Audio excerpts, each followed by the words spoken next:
Hey, welcome back. Okay, so hopefully you watched lecture one, which was about what we're doing this week, existentialism, and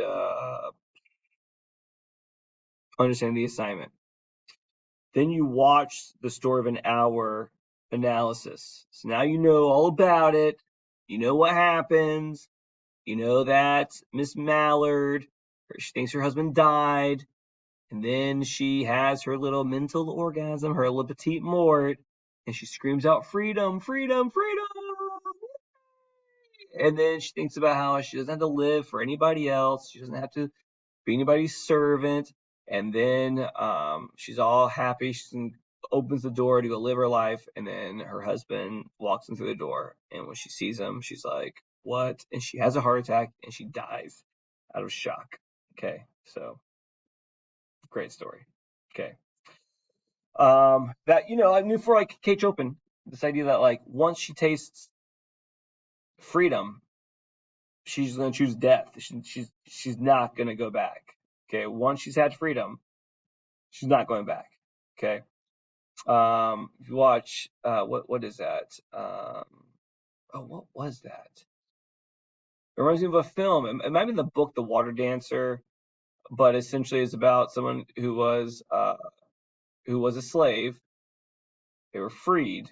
They were on the run, and then um, they were close to being caught, and they said, I'm not going back. I'm going to kill myself before I go back. I can't go. Once I've tasted freedom, I can't go back. Okay. And that's what Kate Chopin is saying for women. Okay. All right. So you watched that, and now, as I have already shown you in the previous lecture, okay, that in under week two, lesson two, you are going to take a quote from Simone de Beauvoir and use it to discuss the story of an hour, okay? And that you had to go through you had to download the Simone de Beauvoir quotes, okay, and pick one, okay? So I'm going to go through a PowerPoint about what do you do? What do you do? How do you integrate these quotes, okay? Like what? Say what? This is crazy. This is crazy, man. All right, here we go. So this is how you do this assignment. Okay, so first you gotta set up proper MLA formatting. You gotta open up a Word document or a Google Doc, okay? And you gotta set up proper MLA formatting, just like how we discussed. Last name and page number, in the top right-hand side, okay? Page numbers in the top right-hand side, center. Your heading, your last name, your first last name, Mr. Byers, English Level 2, the due date, which is, Monday morning, Sunday night, okay? Centered title, indented paragraphs, double space. All right, so we've gone over this. We've done all of this, okay? And justify aligned, okay? So your name, my name, the class, the due date, which is not the one that you're in. This is just a sample, all right, from a while back. So the due date for you would be, what is this like? This is the 22nd. So the 28th, August 28th, 2022, August 28th. And then it will be the sort of an hour analysis. Okay. Your last name and page numbers. Boom. Make sure it's MLA formatted. Okay. Understanding this, when you are talking about short stories, okay, but also when you're talking about poems in the next unit when we write paper two, okay, or if you're talking about songs or episodes of TV shows, all these things go inside of quotation marks. Okay, quotation marks. The story of an hour. The poem, The Road Not Taken. The article, Understanding Chopin. The song, Bertha. The TV episode, the one with all the parties. Okay, they all go in quotation marks. Okay, These are short things, and they go in quotation marks. Short things go in quotation marks. Titles of books, like a book, a novel, a book, or a long movie, a film, or a magazine, or a newspaper, or a music album, or a TV show. These are all written in italics. Okay? The book, Mindhunter, or the TV show, Mindhunter. Rolling Stone. Sorry. American Beauty, The Outsider. These are all titles of long pieces, big pieces, and so they go in italics. Do not write The Adulterous Woman in italics. Do not write A Story of an Hour in italics, okay? Short stories need to be in quotation marks, okay? If you refer to Simone de Beauvoir's book, The Second Sex, that's a book, that should be in italics because it's a book, okay? Make sure you do that correctly. Okay. Now, when we have quotation marks, because you're gonna in what you're writing today or this week, you're gonna be using quotes and titles. And the titles need to be in quotation marks, and the quotes need to be in quotation marks. Okay? Commas go inside of quotation marks. So example one is incorrect. In Story of an Hour, comma, the protagonist dies of a heart attack. That comma needs to go inside of those quotation marks, like this. Okay? There's gonna be tons of you who are gonna do this assignment this week, and you're gonna incorrectly punctuate the titles, and you're gonna lose points. Okay? So make sure you are following along with this, seeing where the difference is. This is incorrect. This is correct. Example 2. I couldn't believe that she died from a, quote, heart condition. That's incorrect. That period's on the outside of this quotation mark. That's incorrect. This is correct. Quotation mark, heart condition, period, quotation mark. Okay. In-text citations. Author page style. MLA format follows the author page method of in-text citation. This means that the author's last name and the page numbers from which the quotation or the paraphrase is taken must appear in the text, and a complete reference should be appeared in your works cited page. We're not doing a works cited page for this assignment, but we are going to be using a quote from Simone de Beauvoir, okay, and it will include a page number for you to use. So when you're using her quote, you need to say it's her quote. That's her. You can say de Beauvoir stated that blah blah blah blah blah. Okay, or if you have her quote, you need to have her name in the quotation marks with the page number. Wordsworth stated that romantic poetry was marked by a, quote, spontaneous overflow of powerful feelings, quotation mark, and then parentheses, the page number, period. Or romantic poetry is characterized by the spontaneous overflow of powerful feelings. Wordsworth's name is not mentioned in this sentence. Therefore, at the end of it, you would have his name right here, okay?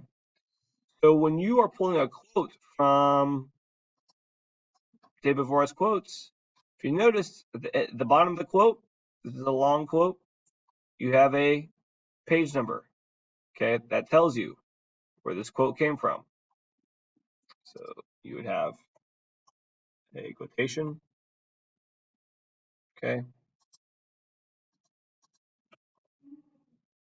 And a quotation, okay? The parentheses with the page number goes outside of the quotation marks. In your paper, you need to state that who's saying this. Beauvoir. Simone. Okay. Back to this. Resume. Current slide. Okay. Okay, so when you're writing and you're doing your analysis, always write in third person. Don't write I. In my opinion, I think so, because that's first person. Don't write in first person. Write in third person. always write in present tense, unless when talking about something that happened in the past within the story. So this is always happening. Simone says this. Kate Chopin writes that blah, blah, blah. Okay. It's always present because if I go to the text, it's happening in that moment when I'm reading it. Therefore, always write in present tense.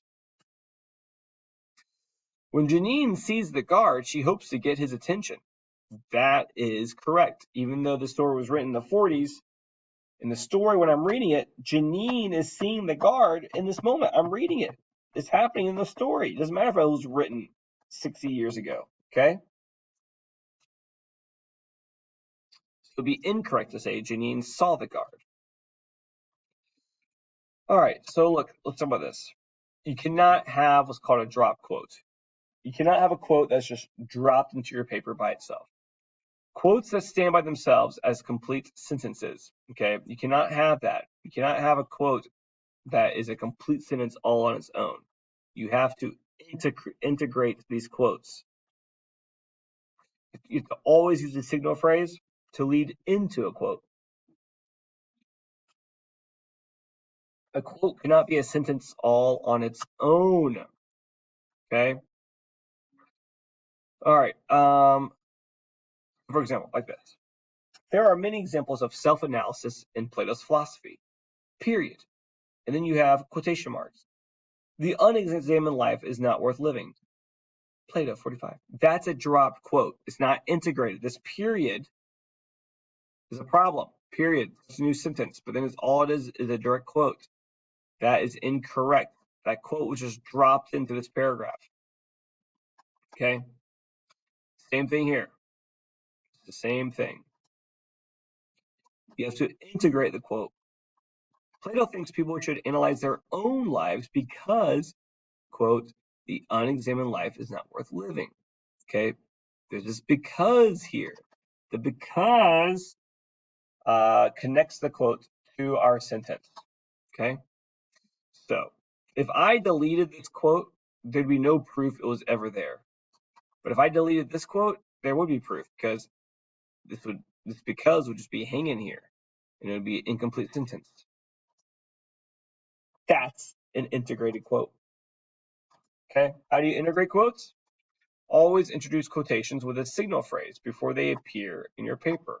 So, the author comments, the author asks, the author reports, the author points out, the author claims, the author contends. Okay? All right, so let's say this. Let's say we're going to take this quote, okay? This quote's from your paper.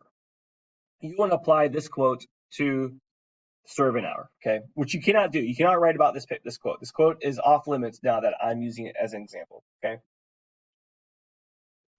But what I do here is exactly what you're going to be doing on your paper, okay? It's the exact same thing. All right. So there's this quote right here. The woman as lover becomes a masochist because out of a sense of love, she enters into a state of humiliation because she becomes the object of someone else. She becomes a narcissist because it is out of this sense of self-love and focus that she allows herself to be objectified. But the woman in love is not only a narcissist alienated in herself, she also experiences a passionate desire to go beyond her own limits and become infinite, thanks to the intervention of another who has access to infinite reality. She abandons herself, blah, blah, blah, blah, blah. Okay, so this is one big long quote, okay?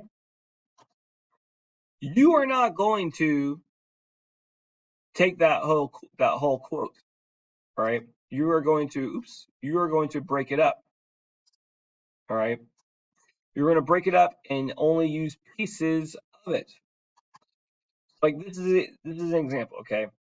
Chopin's Miss Mallard represents the masochist woman who automatically goes into a self-repressive state to fulfill her role as the woman-turned-object wife. Okay, so this is our claim. This is our claim. She makes a statement. The writer made a statement about Miss Mallard represents the masochist woman. Then we have the French feminist philosopher Simone de Beauvoir. We have the introduction to Simone.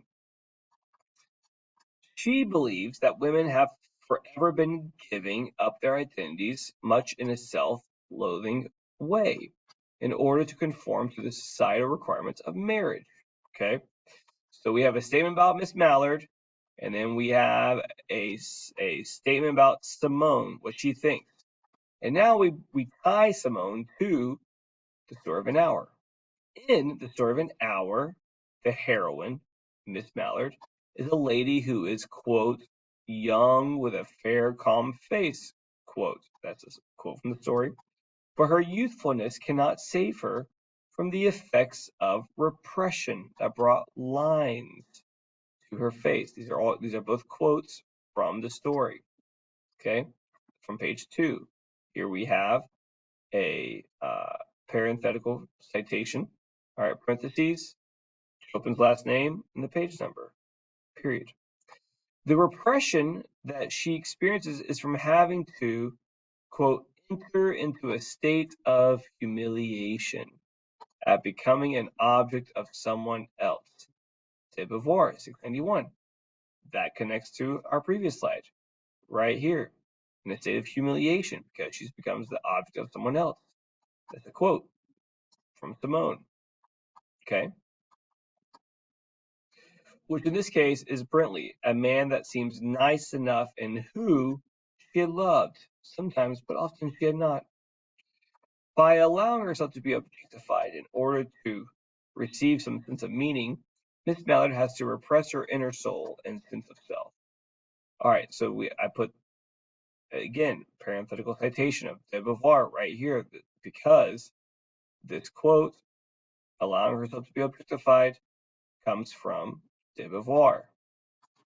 Being alienated in herself, quotation mark, and parentheses, de Beauvoir, 691, keeps her from being, quote, possessed of self-assertion, which she eventually comes to realize as the strongest impulse of her being. Chopin, 4. So each time I quote someone, I'm putting a parenthetical citation. Even if especially when I'm quoting two different people in the same sentence, okay? De Beauvoir and Chopin, you got to make sure that you identify who said what. It isn't until the reality of her husband's death and the release of her captivity that she began to drink in, quote, the elixir of life. Her desire to be loved by a man is in absolute conflict with her desire to love herself. Okay. So we discuss our points. We integrate a de Beauvoir quote to better understand what is happening to Miss Mallard in the story. Okay. And we try to align those together. Take a quote from the story, a quote from the de Beauvoir sheet, and show how they are connected in their ideas. Okay. I'm having you write one paragraph because in your first essay, you're going to have to do 3 of these with outside research and your short story. That's what we're doing in this class. We are integrating outside ideas and applying them to our interpretation of the story. Okay. So that's what I want you to do. I want you to pick one of these quotes to discuss how it relates to the story of an hour. Okay. In the form of a well-written paragraph. Okay. All right. If you have any questions along the way on how to do this, then let me know. Okay. You're answering this. You're doing number 2 by downloading this right here. Okay. Now, when you're done with all of that, you still got to read the Adulterous Woman. Okay. I want you to read The Waiter. I don't know if I put that in your sheet. You're supposed to have watched to read this. And then go to the discussion board when you finish reading The Adulterous Woman. And then right here, in a 500-word response, answer the following questions in the form of a discussion. Boom, boom, boom.